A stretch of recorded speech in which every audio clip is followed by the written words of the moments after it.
Olá, boa tarde para você. Está começando o Pauta Aberta. Hoje é 11 de junho e você acompanha agora as notícias do Departamento de Jornalismo da TV Evangelizar. Confira os destaques de hoje.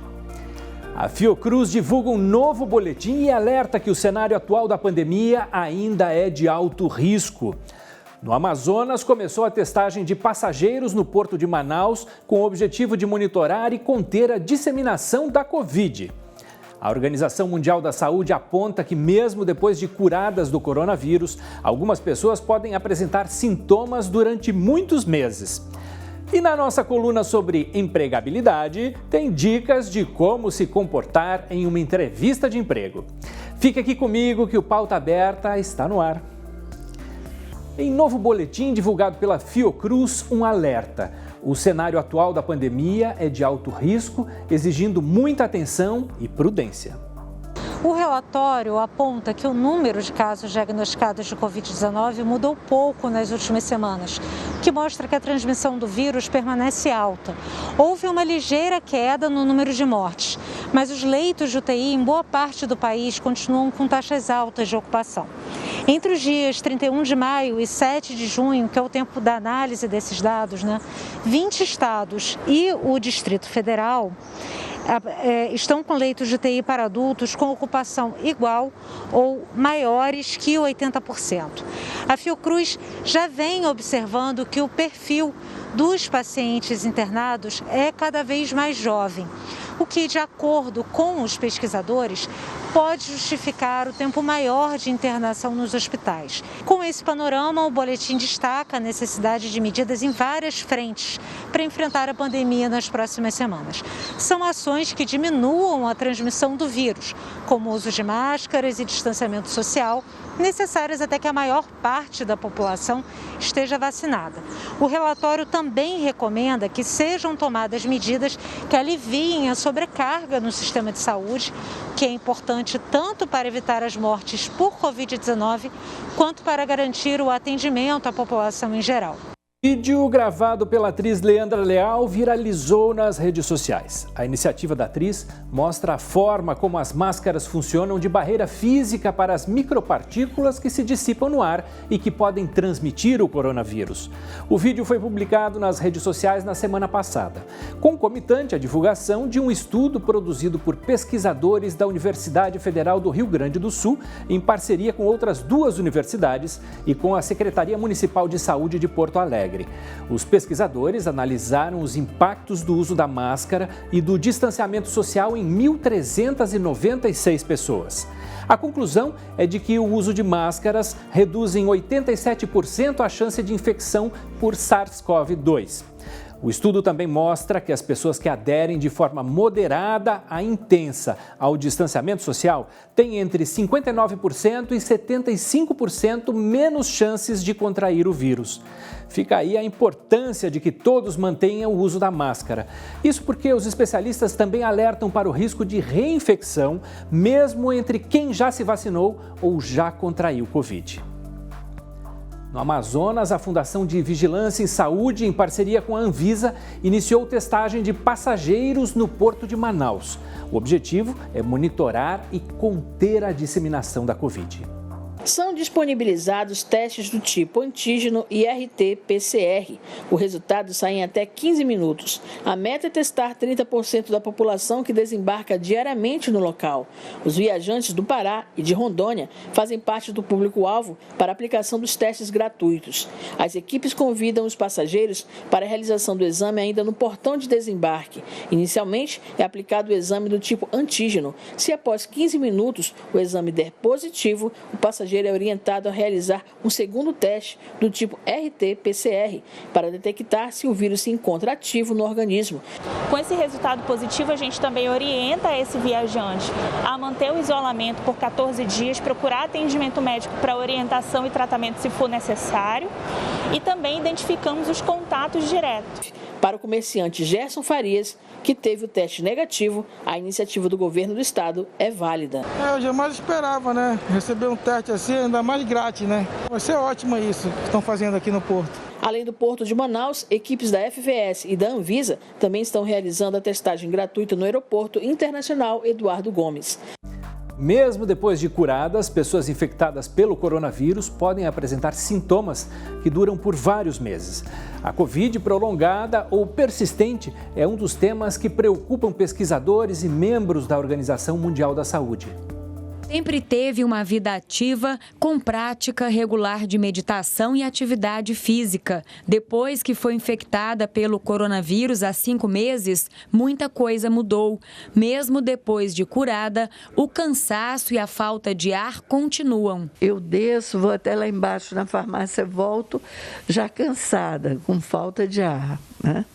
E era de andar quilômetros, assim, da volta na lagoa, para mim, é mamão com açúcar. Adriana pode estar sofrendo de Covid prolongada, um quadro contínuo de doenças que acontece após a infecção. Outros sintomas possíveis são dor de cabeça, perda de cabelo, transtorno de ansiedade, depressão e erupções na pele. Eram umas coisas assim que ficavam ressecadas no corpo todinho. O corpo todo eu fiquei cheia de umas erupções estranhas que depois descamavam. Eu, em toda parte do corpo, levei pelo menos uns 2 ou 3 meses assim. Coordenador de uma UTI de Covid no Rio, este médico explica por que o organismo demora tanto para se recuperar da doença. A gente tem que se imaginar diante de um campo aberto de mato seco, onde o Covid é uma pessoa que passa por ali com palito de fósforo aceso, joga nesse mato seco e vai embora, sai correndo. Esse mato seco é o nosso corpo, é o nosso organismo. Esse incêndio que ele provoca, na verdade, são as reações do nosso sistema imune, que fica completamente descontrolado. Uma pesquisa publicada por um grupo de universidades dos Estados Unidos, do México e da Suécia mostra que 80% das pessoas que pegaram Covid continuaram a sentir os sintomas por pelo menos 2 semanas após a cura. A orientação dos especialistas nesses casos é procurar um clínico geral. Ele é o médico que ele consegue, de alguma forma, enxergar qual é o melhor especialista para aquele determinado problema, que consegue, de certa maneira, juntar as peças do quebra-cabeça e, se estiver fora da alçada dele, tocar a bola para outro profissional da especialidade que ele julgar conseguir resolver o problema. A Agência Nacional de Vigilância Sanitária, a Anvisa, autorizou hoje o uso da vacina da Pfizer contra a Covid-19 em adolescentes a partir dos 12 anos de idade no Brasil. Agora, a bula da vacina no país passará a indicar esta nova faixa etária. Antes, ela só podia ser aplicada em adolescentes a partir dos 16 anos. A vacina é a única que pode ser aplicada em menores de 18 anos no Brasil. Segundo a Anvisa, a ampliação da idade em adolescentes foi aprovada depois de a Pfizer apresentar estudos que indicaram a segurança e eficácia da vacina para este grupo. Os estudos foram desenvolvidos fora do Brasil e avaliados pela Anvisa. Nos Estados Unidos e na Europa, a Pfizer está testando sua vacina em bebês a partir dos 6 meses de idade e em crianças com 11 anos ou menos. Ainda sobre a vacina, a Anvisa concedeu certificado de boas práticas de fabricação para a vacina indiana Covaxin. A Agência Nacional de Vigilância Sanitária concedeu a certificação de boas práticas de fabricação para a Bharat Biotech na Índia. A empresa fabrica tanto a matéria-prima, o chamado insumo farmacêutico ativo, IFA, quanto também a vacina Covaxin. A Anvisa fez inspeção na fábrica em março e negou o certificado para a empresa. Agora, após ajustes feitos pela farmacêutica, a certificação foi aprovada e tem validade de 2 anos. Quando a empresa cumpre com as boas práticas, isso significa que ela tem a capacidade de produzir as vacinas com a qualidade desejada e sempre com o mesmo padrão em todos os lotes, segundo a Anvisa. A agência informou que essa certificação não é um pré-requisito para a autorização de uso emergencial das vacinas no país e nem para a importação excepcional em condições controladas isoladas aprovada na semana passada para a Covaxin. Nesse caso, a agência já havia verificado se a empresa tem as condições mínimas de qualidade, segurança e eficácia. A certificação só é um pré-requisito, então, caso para a vacina conseguir o registro definitivo, que demanda aí uma análise mais detalhada e profunda. Além da Covaxin, a Pfizer, a AstraZeneca, a Janssen e a Coronavac já possuem essa certificação da Anvisa. Lembrando que em maio a Anvisa aprovou também os estudos clínicos da Covaxin no país e a pesquisa prevê então a aplicação de 2 doses com intervalo de 28 dias em 4.500 voluntários nos estados de São Paulo, Rio de Janeiro, Mato Grosso e Bahia.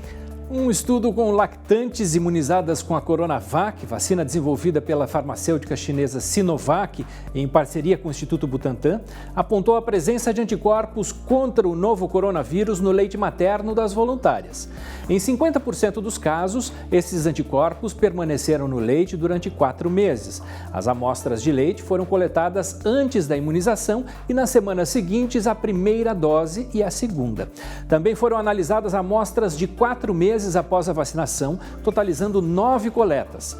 A idade média das voluntárias era de 35 anos e o tempo médio de amamentação de 11 meses. Das 20 voluntárias, 16 não tinham anticorpos.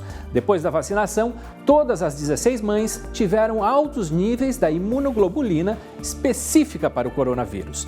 A subida se deu principalmente nas semanas 5 e 6, que coincidem com a aplicação da segunda dose. Ou seja, concluiu-se que a vacina Coronavac é capaz de produzir anticorpos eficazes contra o coronavírus no leite humano.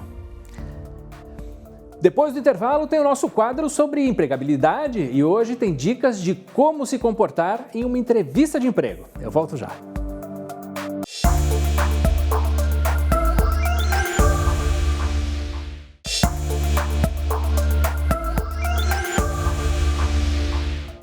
Estamos de volta com o Pauta Aberta desta sexta-feira, 11 de junho.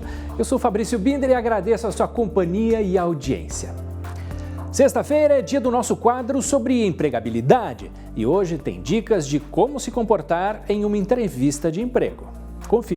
Olá, boa tarde para você que acompanha o Pauta Aberta. Eu sou a Thaís Targa e eu ajudo você a encontrar o seu novo trabalho. E hoje a gente vai falar sobre entrevista de emprego. Perguntas difíceis. Sabe quando o recrutador pergunta para você sobre suas qualidades e defeitos, o que falar? Então, eu já vou te ajudar aqui com algumas opções de resposta. Primeira orientação para você. Quando o recrutador começa a fazer perguntas mais desafiantes, perguntas sobre a sua personalidade, é sinal de que você está indo muito bem na entrevista. Então, parabéns, fique tranquilo, fique feliz porque você está evoluindo. Quando o recrutador não gosta de você, ele faz perguntas amenas e vai encerrar logo o bate-papo. E quando ele faz aquela pergunta, fale-me mais de você, fale das suas qualidades, dos seus defeitos, dos seus pontos positivos, dos seus pontos a desenvolver, dos seus pontos a melhorar, é uma excelente oportunidade de você falar um pouco mais sobre o seu perfil pessoal. Você vai começar sempre falando dos pontos positivos e, se possível, você dá exemplos.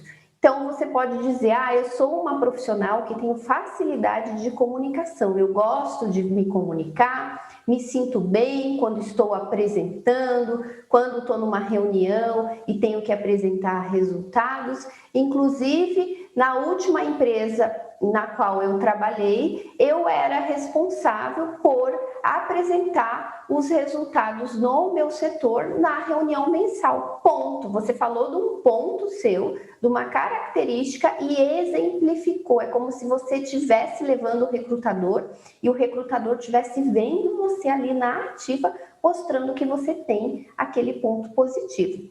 Você vai falar geralmente uns 3 pontos positivos e daí sim, você tem que levar um ponto a melhorar ou ponto negativo.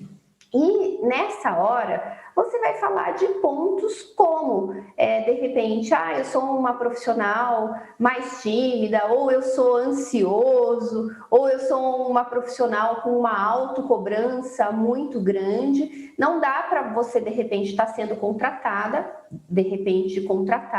para uma posição de liderança e falar que um ponto negativo seu é que você tem dificuldade para conduzir equipe, na gestão de equipes. Provavelmente seria ali um ponto que te tiraria do processo seletivo. Então, é importante que você traga pontos a desenvolver, pontos a melhorar, mas que não sejam pontos essenciais para a posição em questão. Todo mundo tem ponto a desenvolver, não tem? Eu tenho dezenas de pontos, você também deve ter, e não é vergonha nenhuma. Vergonha é você dizer que você é perfeito, que você não tem nada a desenvolver e que você só tem ponto positivo. Provavelmente o recrutador pode achar daí que você não está sendo sincero, honesto, ou que você é um profissional arrogante ou com pouca autopercepção. Então, fala ali dos seus pontos a desenvolver, e uma boa maneira de se sair dessa questão é dizer assim, eu sou um profissional que eu sou um pouco tímido para falar para grandes públicos. Se eu tiver que apresentar, de repente, para 100, para 200 pessoas, eu costumo ficar bastante nervoso, bastante nervosa, e isso é bem difícil para mim. Pronto, ninguém vai questionar a sua capacidade de comunicação, você foi honesto, foi sincero. E lembrando, integridade sempre. Você vai ser íntegro na entrevista de emprego, vai ser honesto, e também você não precisa abrir toda a sua vida e colocar ali todos os seus pontos a desenvolver, ok? Espero que você tenha gostado desse material. Um beijo e até o nosso próximo vídeo. Veja agora como está o tempo hoje em todo o Brasil.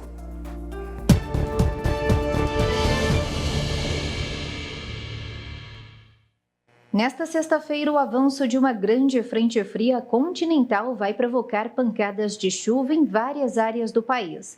Na retaguarda desse sistema, a entrada de uma forte massa de ar frio de origem polar já derruba as temperaturas em áreas do centro-sul do país. O amanhecer de sexta-feira pode ser com geada, principalmente nas áreas mais altas entre a Serra do Rio Grande do Sul e de Santa Catarina. A instabilidade perde força na região sul e praticamente não chove, mas as temperaturas vão ficar baixas, inclusive à tarde. O ar seco também predomina no centro-oeste paulista e no estado de Mato Grosso do Sul. Mas com o avanço da frente fria, a previsão é de tempo instável e chuva em vários momentos no norte e leste paulista, inclusive na capital, na região do Grande Rio e desde o sul de Minas, Triângulo Mineiro, até o sul de Goiás, centro-sul de Mato Grosso e o sul de Rondônia. Nessas áreas, as temperaturas também já ficam mais baixas. Chove apenas entre a tarde e a noite, na região de Goiânia, em Brasília, e entre as capitais Belo Horizonte e Vitória.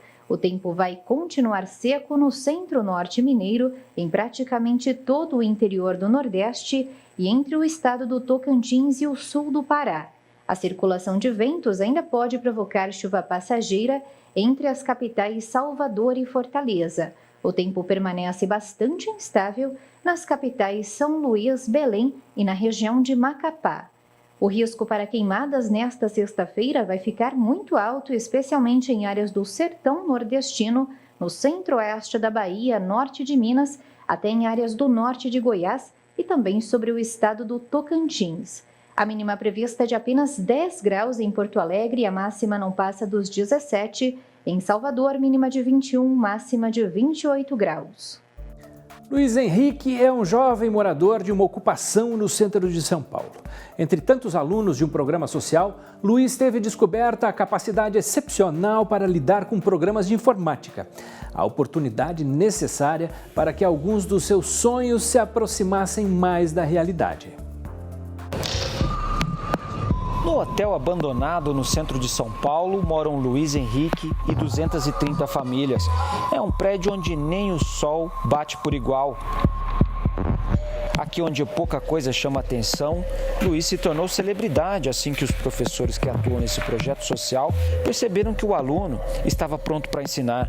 Foi aqui na ocupação Mauá, em um laboratório de informática como este, com cursos gratuitos para crianças e adolescentes da comunidade, que o Luiz Henrique foi descoberto. A habilidade e inteligência em desenvolver programas de tecnologia chamaram a atenção do professor e também de empresas da área. Foi na nossa frente que o Luiz Henrique recebeu a notícia do professor que estava sendo contratado pelo projeto como jovem aprendiz.